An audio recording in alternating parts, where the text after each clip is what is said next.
அதிகபட்சமாக ஆயுள் உள்ளிட்ட உங்களுக்கு வந்து லைஃப் சென்டென்ஸ்ன்னு சொல்லக்கூடிய ஆயுள் சிறை. ஆனால் வழக்கு வந்து நேர்மையாக நடக்குமா?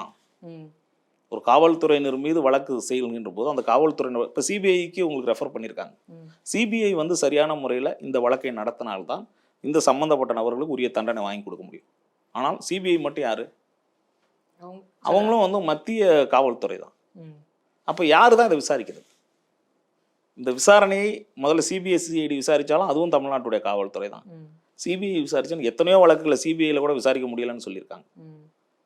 ஏற்கனவே எங்களுடைய உயர்நீதிமன்றத்தில் வந்து பார்த்தீங்கன்னா இரு வழக்கறிஞர்கள், நீதிபதிகள், பொதுமக்கள் எல்லாரையும் வந்து அடித்து கிட்டத்தட்ட 2009ஆம் ஆண்டிலே பிப்ரவரி 19 அன்று பார்த்தீங்கன்னா ஏகப்பட்ட அடக்குமுறைகள், அத்துமீறல்கள், பெரிய அளவில் மனித உரிமை மீறலே நடந்தது. அந்த வழக்கையே வந்து விசாரிக்க முடியலையே.